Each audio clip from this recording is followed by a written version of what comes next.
Pemilu 2024 telah usai. Menariknya, setiap pemilu selesai, pasti selalu ada gugatan ke Mahkamah Konstitusi.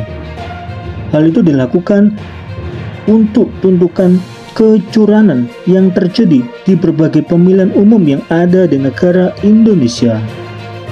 Walau dari tahun demi tahun gugatan pemilu tidak pernah ada yang disetujui.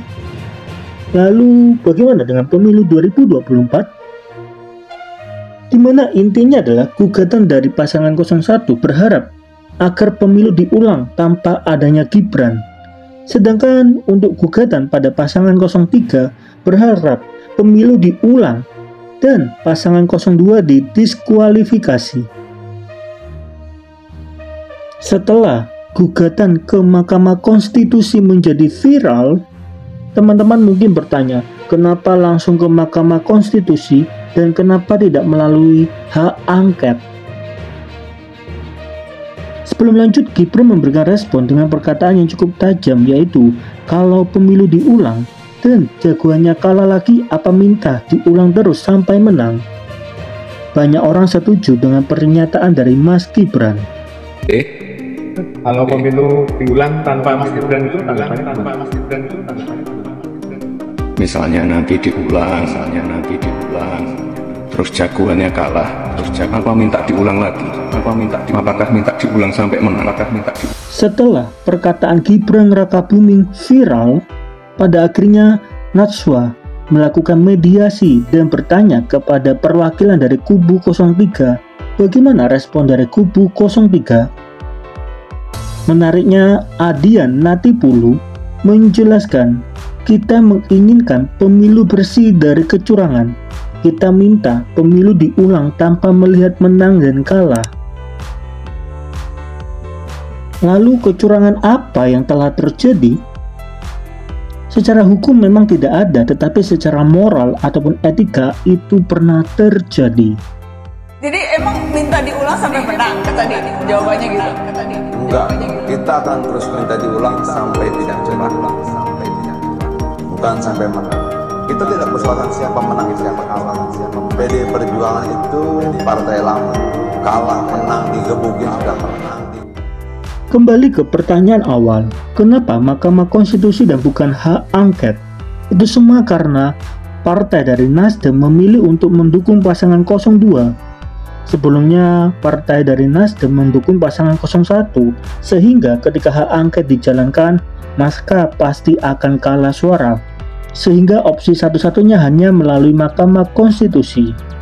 Pada akhirnya hal itu juga diakui oleh pasangan 03 yang mempunyai nama Ganjar Pranowo, di mana Ganjar pernah berkata di salah satu podcast. Intinya adalah Ganjar dan teman-teman telah mengetahui hasil akhir dari Mahkamah Konstitusi. Tetapi sebagai orang yang berintegritas, Ganjar dan teman-teman hanya bisa berusaha.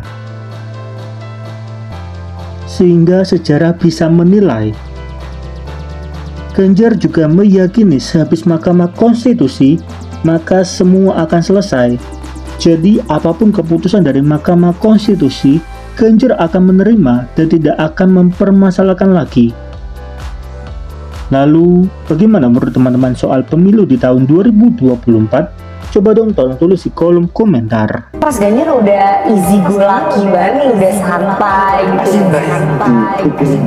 Biasanya orang kalau pilpres tuh ini loh mas, kalau kurang unggul di pilpres tuh langsung down, lama. Kita sudah bisa ngitung, sudah bisa mengukur begitu ya. Apa yang akan terjadi dengan situasi seperti ini? Betul lucu. Maka kemudian jalan. Gimana ke MK? Tapi hasilnya tidak akan merubah loh, paradigmanya berubah. Kan ada ilmu pengetahuan, ada pengalaman, ada integritas di sana, ya kita tunjukkan bahwa suatu ketika tidak mau, kita sudah berusaha. Mbak, kalau sudah bertanding seperti ini, dari awal sudah saya sampaikan, dari awal itu pemenang sudah kelihatan. Hanya Allah yang tahu, sudah digariskan. Tugas kita adalah berusaha, bahwa usaha kita ternyata tidak sesuai. Oh, caranya ternyata beda ya. Oh, ada cerita ini, ada cerita itu, hasil akhirnya ini, ya sudah. Tapi optimal yang bisa kita lakukan sebagai sebuah effort kita untuk melakukan clearance dari seluruhnya itu, ya kita gunakan. Saya pasti akan berhenti, Pak, sebagai prinsipal kan.